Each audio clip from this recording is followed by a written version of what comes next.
Yo, I don't think we should talk about this. Come on, why not? People might misunderstand what we're trying to say, you know? But that's a part of life.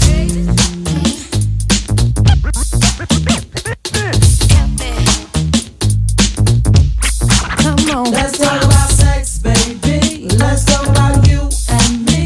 Let's talk about all the good things and the bad things that may be. Let's talk about sex. Let's talk about sex. Let's talk about sex. Let's talk about sex. The 1991 controversial song Let's Talk About Sex by American hip-hop trio Salt and Pepper left many bashful when it played on the airwaves, but it did reveal one thing, a cultural challenge that we have, that we do not talk about sex in a healthy way, and in turn our children are left at the mercy of musicians such as those, the media, their peers, relatives, and in the worst case, predators to introduce them to sex. And in a significant number of cases, children end up engaging in risky sexual behavior, leading to child pregnancies, as you've seen, and sexually transmitted diseases and even death. And so tonight on Monday Special, we are asking who should be taking the lead in educating our children about sex. And if you're a parent who's watching our show tonight, when is it time to have that talk with your kids, and what exactly do you say? We want to remind you, our viewers, that tonight's conversation may not be suitable for very young children. Here are my guests now in studio. To my immediate left is Dr. Charity Waithimia. She is a clinical psychologist. To my right is Nyambura Karaoke, who is a mother of 4. And Brenda Rajwai is a student. And I want to welcome you all to our program, and thank you so much for being willing to talk about this candidly. Dr. let me start with you, and I want to begin with a definition of terms. When you hear sex education, all sorts of things go through our minds. You see a teacher telling your kids about the birds and the bees, and you're not comfortable about that. What does that term actually mean? Sex education simply means teaching about sexuality. I am not very sure why somebody called it sex education, because if I were asked, it would be something to do with human sexuality. Because human sexuality covers the totality of who you are, your femaleness, if I may say, your maleness, you know, all that is encompassed in human sexuality. But sex, because the term mainly will mean either your gender or copulation, you know, the act itself. So therefore, I would prefer it to have something to do with human sexuality. Okay. Not necessarily sex education. But it is simply coined to talk about what is sex, the gender roles, gender identity, and all that comes with even the anatomy, the physiology of the reproductive system, all that is encompassed in that. Yeah. And in your opinion, what is the role of the parents, the school system, and the society in educating children about it? All of us need to be involved in educating children about their sexuality, because sexuality, learning about sexuality, the human sexuality, starts from age 0 to death. And therefore the parent, right from when the child is young, needs to start teaching. The teacher, when the child goes to school, the society needs not to shy away from talking about human sexuality, because that is who we are. We are sexual beings, and we need to talk about it. I know that in Africa, in our culture, it's a taboo, and that's why most people shy away. But it is the high time we empower everyone to know that we need to talk about our sexuality, because like you said earlier, our children and their generations and generations to come are going to get it from the wrong source. All right. Yeah.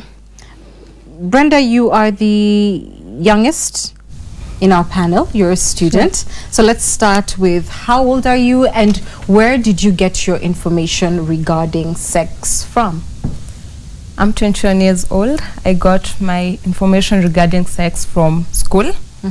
That is my teachers and also pastors. Yes. And what did they say? This was part of like a sex ed or a biology class? My science class. Your science class, okay. Yes, in class 5 when we're being taught about the reproductive system. Yes. Also in biology. So that's basically the school bit. When it came to pastors and mentors, now that is in church. They will talk about relationship and in it get to have the sex talk. Should you do it? Should you have sex? Should you not? Kind of thing. And in your mind, is it a good thing? Is it a naughty thing? How do you classify it? Where does it sit in your mind? For me, sex is not bad, provided it's under the confines of marriage, because that's what my Christian faith has taught me. Okay. Yes. All right. So it's a good thing, but it has a time for it and a context for it. So I would be, if I'm not being too forward, and you can tell me if I am being, you are not sexually active and you haven't been. And you're proud of that. Yes. All right, good. And how does that sit with your peers in a society where everything is like on hyper sex drive? You know, you can no longer just sell a lollipop without, you know, selling a lollipop. You can't just sell a car without really selling everything else around the car. How do you find your life choices, you know, at odds or in comparison to what's vogue? For me, I never find it as a struggle, staying as I am, because of the people I surround myself with. The people that you are around really dictate the kind of person that you're going to become in life, and they determine the kind of pressures that you'll have in life. So I've set myself around the people that really help build me. So I don't struggle with so much pressures, such that if I see people struggling with such issues, what comes to my mind quickly is, how can I help them? How can I teach them to walk in this other path and not the way they are walking? Okay. Yep. And that for you is guided by your faith perspective. Yes. All right, Brenda, you're a parent. I beg your pardon, Nyambura, you're a parent. 4 kids. First, tell us what ages. Well, 14, 7, 5, and 3. Okay. Yes. And you have begun to have that conversation with some of your children? Basically, I would say all. Okay. Because I do it age appropriately. Okay. I usually start when they are very young. As you birth them, you touch them and tell them, these are your eyes, these are your ears, this is, and then when they grow older, I mean, the 7-year-old, 7-year-old, I can tell, now these are your private parts. It's called the vagina. It's supposed to be ABCD. The 14-year-old knows what to do and not what to do. She knows how to relate and come and say, you're not supposed to touch me here. This is wrong. This is inappropriate. She knows even how to dress when she's leaving the house versus when she's in the house. And they know that I have taught them that precious goods are usually hidden very far and very deep, and they have a reason and a purpose. So, right. And that's quite a clever way to put it. All right. Dr. Let me come back to you. You know, both you and Nyambura have agreed that, you know, this is a conversation that you start, you know, right at the beginning. You're, as it were, changing your baby and you're naming parts, etc. But when would you say children are really, if I may say, sexually aware, and they understand the difference between their parts, a boy's parts versus a girl's parts, and begin to have that curiosity, if you like, about who they are and how their bodies function? Okay, you will find that from 2 years, a child is aware. So in early childhood, they will start getting mesmerized, especially when they start going to baby class, that the boys are standing and they have this thing that they are peeing with. And why is mine coming from down here? Right. And so they get curious all the way from 2 years, 3 years. By the time they are 5, they are able to tell, I'm different from the boy. If it was a girl who was born first and a boy is born in the family second, the girl will start now asking question, why does my brother look like this? Or the boy will start asking, why does my sister look like this? And therefore, by early childhood, age 2, a child starts noticing that they're different from the other. And that's when they get curious. In the kindergarten, you will find they will go peep in the other genders' toilets, and they would want to know when they are changing for swimming, why are they looking different? And they start giggling, and they now get aware. And at that point, and even at 2 years, they need to, like she has said, when you're bathing them, and I encourage that parents begin teaching them from what they are comfortable with, the words.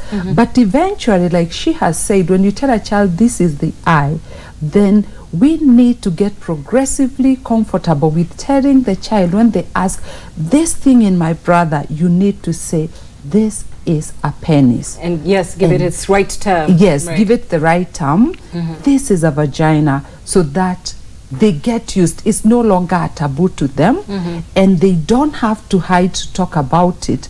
The way they talk about their fingers, their eyes, they can easily be able to talk about it. And let me stay with you a little bit more just in terms of understanding what is appropriate information at what age. And Nyambura, I love very much to hear, you know, how you faced it, you know, through the years for your children. But Doctor, if I'd start with you, so we've talked about 2 years old, and you know, around that age, we are naming parts. Are we, and perhaps generally talking about what those parts are used for instance, in terms of, you know, going to the bathroom, etc. Past that age, move us forward. Okay, from there, by the time the child is 4 to 6 years, that is mid-childhood, then they start asking, they'll get curious. Some who are fast growing, they can start even asking those questions at 3 years. If they see a mother pregnant, they will start asking, where did this baby come from? Santa. And you need to explain that in their language. And sometimes, like the people who are in the farm, they can start using words like a seed. Right. And the child starts understanding that a seed was put here. Because later on, when they are in their 20 years, then they will understand where that seed comes from. Is what we call a sperm from a male. So this came from daddy, if it is a child, your child. Right. And if it is somebody else, they are pointing at, where did that baby and that lady come from? Then you start doing that. They'll start again by the time they are 5 years asking, how will this baby get out of here? And that is where we make a mistake as adults. We start telling them, mommy will be taken to some place and then they'll be removed. But we leave the child wondering, how? Will they cut your stomach? Yes. What will happen? Or is this child inside your stomach that they'll come out through the mouth? At that point, by the time they are in mid-childhood, up to 6 years, they are able to understand. And because you have taught them, you know, by showing them the body parts, you can tell them the baby will be squeezed out through my private parts, and probably if you have gotten to a level where they know it's called a vagina or the vulva, you can easily be, and the child That's you're saying it's about 6 years. Yes, 6 years. From 6, 7 years, mid-childhood, they'll be able to understand that. And because they are seeing it in cartoon and they are seeing it everywhere, then these are not the 80s, the 90s, when the children were not exposed to this. So they are able to understand and they remember, oh, that's what that cartoon was doing. And then as they grow older, you know, by this time they understand even about their nudity, their inappropriate touching and all that.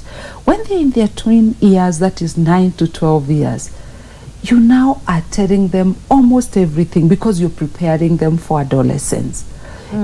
If they ask about, I mean, they have seen people develop breasts, they have seen people develop, you know, hair, and probably they are even seeing the early bloomers who are among their age mates, who are having, you know, the voices deepening and all that. Right. Now you need to have that conversation so that they understand what is sex? What is this that happens in people, and how does it come about? And let me pause you there, and, and now we're going to talk about how to actually have a conversation about the act of sex and what it is shortly. But Nyambura, just tell us your own experience, you know, talking to your children about this. What has it been like? With the first one, you know, it's experimental. It was hard until I came home with a baby and she asked me, were you cut or did you push? And then I was like, how old was she when she was asking this? She was 6.5. Whoa. Yes. So I concur with Dr. here that this is, they are aware. We watch National Geographic. I mean, they see animals giving birth. So they know. So mine came as a shock. I was like, she is ready. Wow. And then we had this conversation. Then I was like, now she knows exactly which part of the body does what. And then we've had a very fantastic journey where she comes and tells me, oh, I've started my period. You know, it's not a secret. Wow. Yeah. But I want to just dial you back a little bit. Yes. At 6 years. And I'm not asking where you cut or did you push. That is not my question. I beg your pardon if it appears that that's the direction I'm going with. But how, I just want to understand, how did you respond and what kind of words were you using? Especially because at that age, you know, the child is completely innocent, and it is we as adults who have all our hang-ups, you know, about sex, about what it is, or my child should not know, who are really going through the confusion and the struggle of what term is appropriate, what do I say? So if you would just help paint a picture for the parents at home in terms of how you managed that conversation. How I managed, like I said, it was a shocker. Yes. But what I did, I was like, okay, why should people be cut?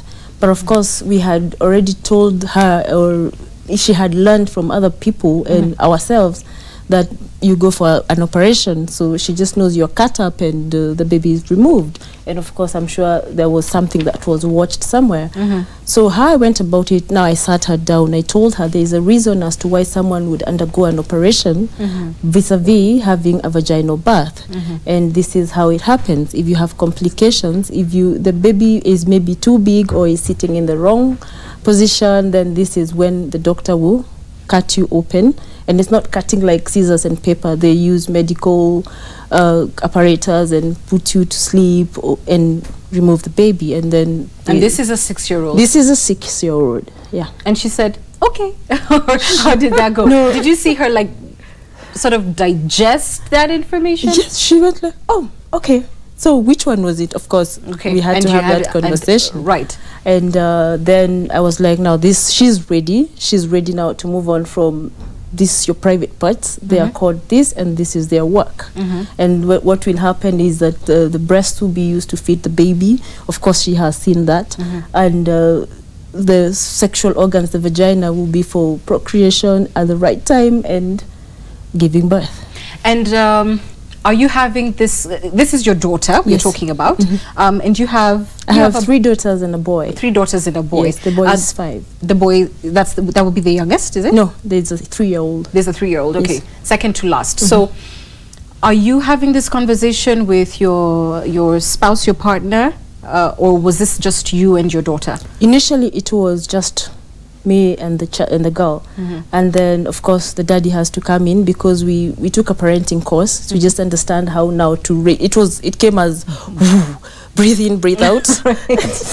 So we went for a parenting course where now we met with teachers who now taught us how to identify when the child is ready for the correct terminologies and for the right conversations. Okay. And now since then it's been smooth sailing. Okay. And so from time to time your husband will take part in that conversation, is what you're saying? Yes. Do you have an idea or an understanding of how that conversation may be different with your son than with your daughter? Yes, it will be different because already I have been called to school because he has decided that his private parts are for show. Oh. And I'm like, ooh. Oh my goodness. When did this happen? Because no, I have a son, so that's why I'm laughing. Okay, go ahead. So, and we were like, hold on, why does he need to do this? I'll be taken aback. But from a male perspective, and I'm not a chauvinist or a feminist or anything, they'll be like, that's my boy. you know, Well done. well done. But I'm thinking this. Go and display. I know. You're not Right. supposed to be doing Right. this. So you're like, okay, why do you need to show your private parts? They're private and they have a purpose. When you go to the bathroom, you do this. So yes, it will be a different conversation, and it has started to being a different conversation. I think it's easier with the girls. And that's quite true. We're almost all moms here, and boys are that way. They want to, you know, display themselves. There's a bit of sport in it, almost, you know, in how they do it. What would you advise then at that age? I mean, this is a 3-year-old, and he's quite fascinated with himself, possibly with his projectile and things like that. Boys do this. At what point do you start saying, okay, Baba, this is not for the world? I think This is for potty time. Right. I think it should start as early as possible, and that's Right. why, as we are teaching and training the child, they need to know, like she has said, these are private parts. You know, there is, I mean, if we look at psychosexual development, the psychological and sexual development of a child, you will find that there is a lot of, you know, locked up energy, the libido, the sexual energy that is locked up in every human being. And therefore, at every stage, in fact, this child, when they are in, you know, the second psychosexual stage, the anal stage, part of it they would want to, you know, because the anus and the gonads are, I mean, the sexual organs are close together, they would want to play around with it. And there is pleasure that comes with that. And that's why the earliest the child, you notice your child is, you know, having a Curious. lot of curious, a lot of pleasure in it. Yeah. Because there should never be overindulgence with that pleasure. Neither should there be, you know, them to feel like it's the greatest crime on earth that they Right. committed. So the parent needs to see the balance, and also the teachers, so that this child is helped to know the right way of handling. So that, because either overindulgence or strictness, over strictness, will lead to some Harming the other child. wrong behavior. Right. Yes, because now they will, if overindulgence, now they can end up in other things like masturbation and all that throughout their life. And you know, now that later on in teen years can, and later can become an addiction. Right. Again, if it is very restricted, the fixation can come, and they may now even hate their gender and think things to do with sexuality are all wrong. Right. Yes. I'm curious about how you're interpreting this conversation. How are you interpreting this conversation? What is? I mean, obviously, you've made it well clear that this is you're waiting to be married, and that's quite noble. Do you think you would want to introduce your children to sex the way in which you've heard, or the way in which you grew up? What do you favor? Definitely I'd favor what they're saying, because personally, before I was taught about sex, I already knew. And just as they're saying, by the time a child is around age 6, they're already asking, where do babies come from? It took me way back, and I asked that question, and I was told about the supermarket. Then They come from Uchumi. I think, okay. How old were you? Do you have any idea how old you were? I think I was around class 1, so that should be at around age 7, 6 there. Okay. Yes. And as I was growing, as she said, there's that libido, and you don't know where to take all this energy to. Exactly. You've been told sex is bad. Right. But the TV is portraying something different. Right. The music you're watching, the movies you're watching, it's portraying something different. On the other hand, boys are evil. You're in the same classes with them. So how do you go about this, and how do you go about all that energy that is within you? Right. Because you already feel some pleasure, just as Dr. is saying, there's that pleasure you're feeling. So how do you go about it? How did you go about it? Personally, how I've gone about it, different ways.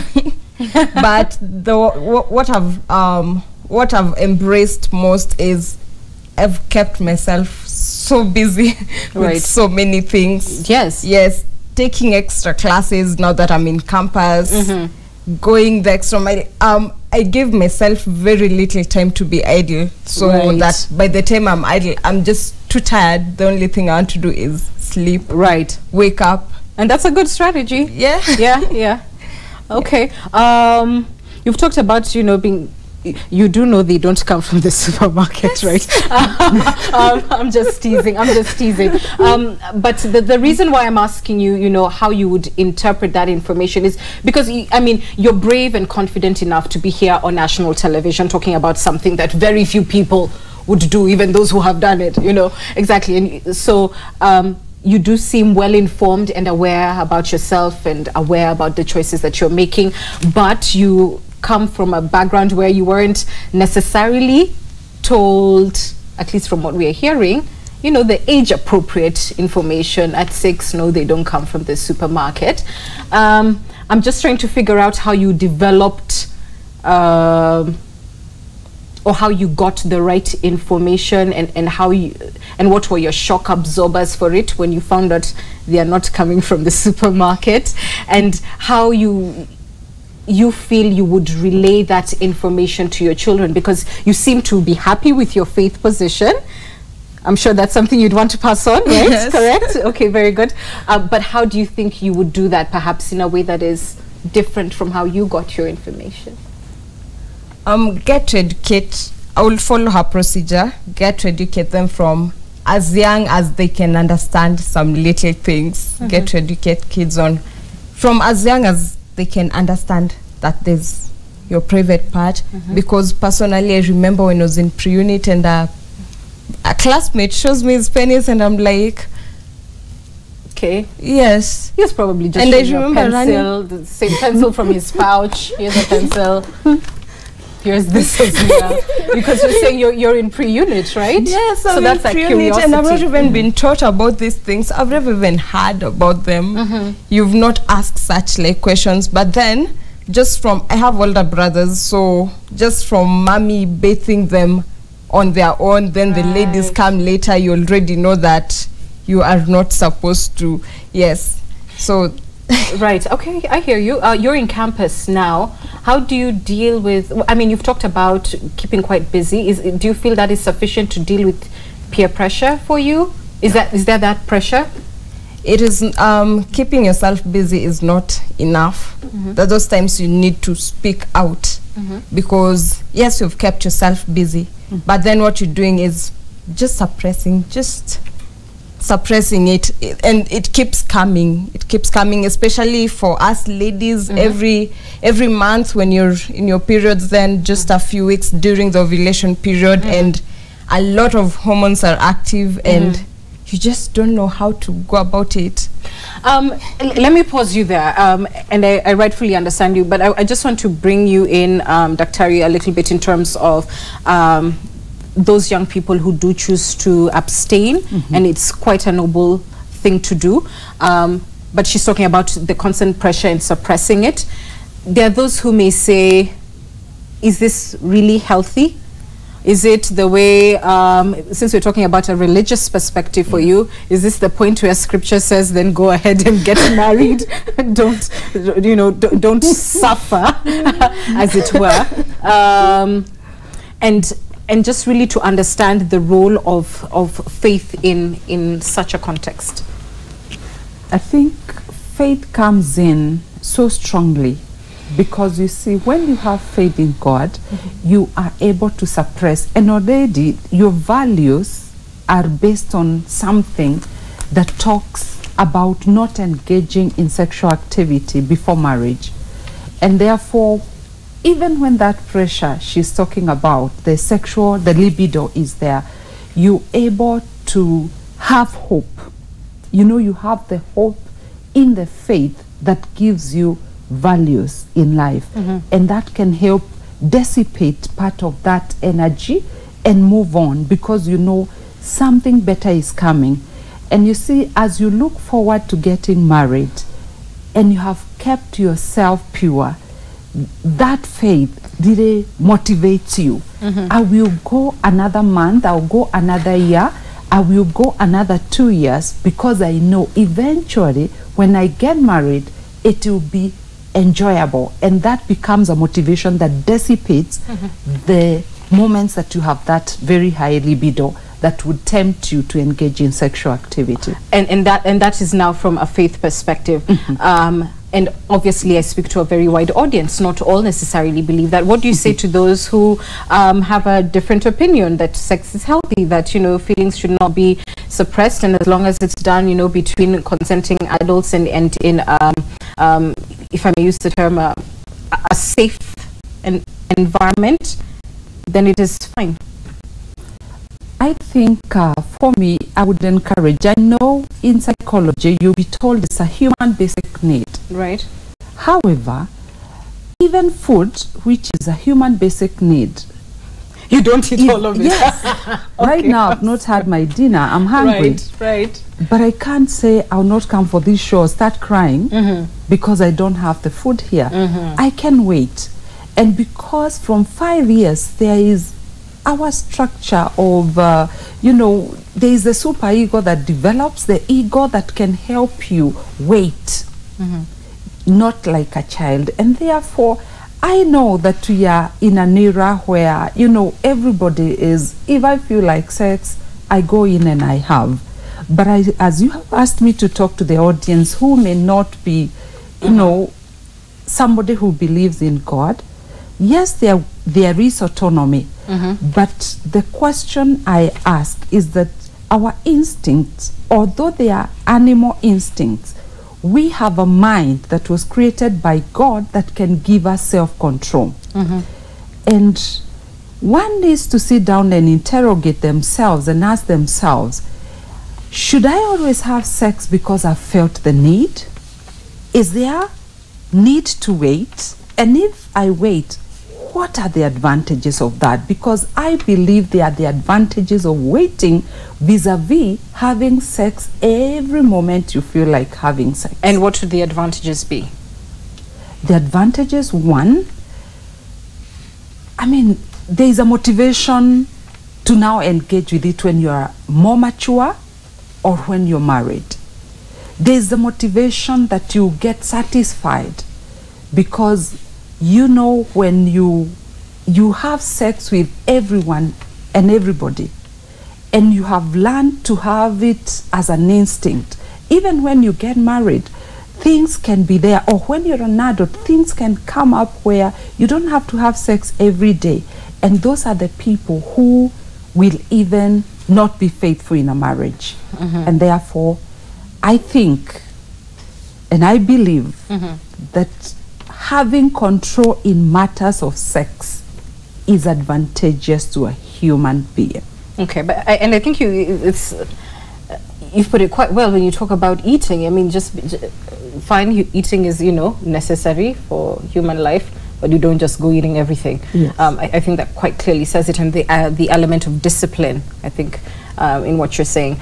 We just have about under 4 minutes to do this. I have a quick question to you, Nyambura. You're the parent, and you know, with your eldest daughter, do you think it is ever, or have you had a conversation with your daughter in the scope of the sex talk about contraception? Is that a conversation you would have, and do you think it is right for parents to do that? Should parents be the first port of call in saying, this is a condom, these are the other contraceptives, etc.? I would say, like the greatest man and the wisest man, do not awaken love before it's time. I look at it, there's no point about talking about contraception, because I am not an authoritarian parent or a hands-off parent. I am that authoritative parent. There's a difference. I know Daktari can affirm. Authoritarian is where everything, my word is law. When I'm authoritative, they know where the limits are and where not to cross, which parts not to cross. So we've had this conversation over and over again, but it's not about when to use contraception and when not.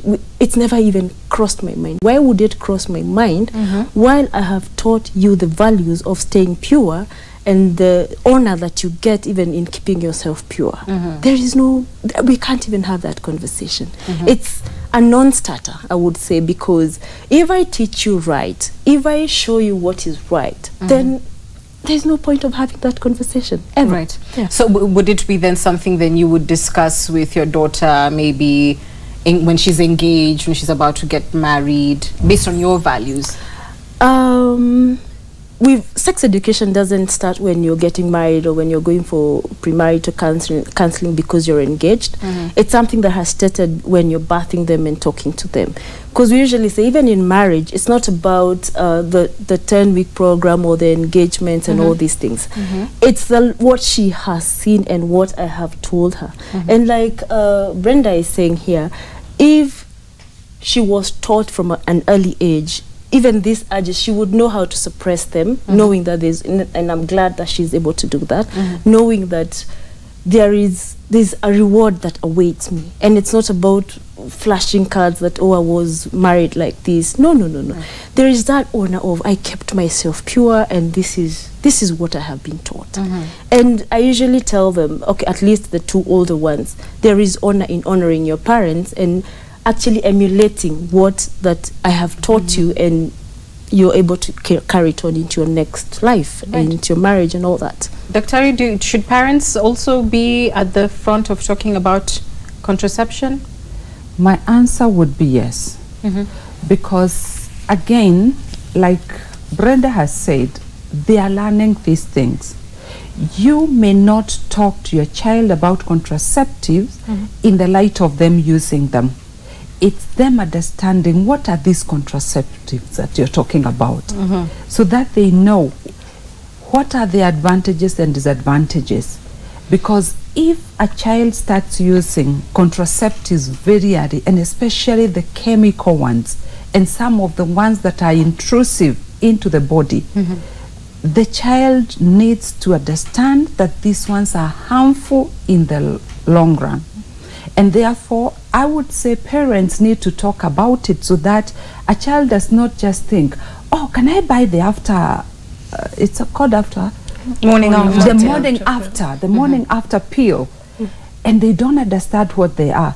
But if mommy had started talking about it and let parents use every opportunity, sometimes in the media, in the papers, and sometimes you will put it here and say, you know, the morning after pill in Nairobi, you know, the pharmacies, what.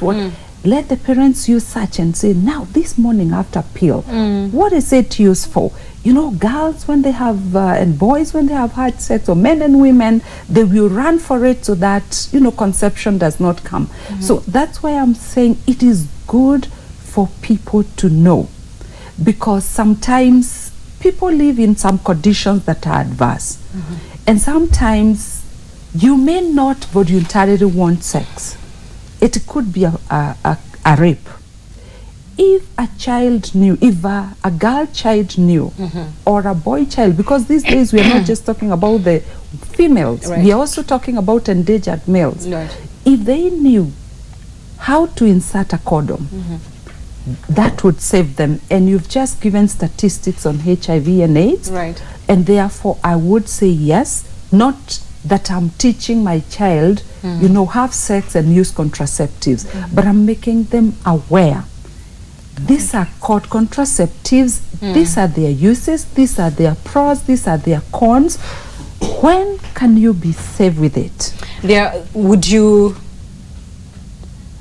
ever advocate, especially, you know, sometimes parents are caught unawares and you thought your child wasn't active, and then something happens and you discover that they are. Excuse me. At such a point, it may be difficult for a parent who even has the hopes that, you know, my child will be too much older, or, you know, whatever perhaps moral or religious, you know, circumstance, in order to engage. But, you know, they've jumped to the gun. Here they are, they've had it, and you discover this. Can you dial back that conversation back to waiting, or is it better to say, all right, you're engaging in this, fine, I'm not necessarily the happiest parent in the world right now, but these are contraceptives, and actually give your child contraceptives? Would you ever advocate for that? Now, finally, for me, as me, I would not advocate for that. I would still, even when that child has made a mistake, I would One, I would continue with sex education in terms of how do they take care of themselves. Yes, they fell, but falling does not mean you continue. But if, for example, when I'm teaching the youth, of course you may not force everyone to abstain. And therefore, when I'm teaching the people, whether they are youth or older people, because all human beings are sexual beings, I would want to make them aware that there is need for protection. However, I will not be explicit to tell anyone, you can continue with having sex, but use contraception. So that is the position I would take.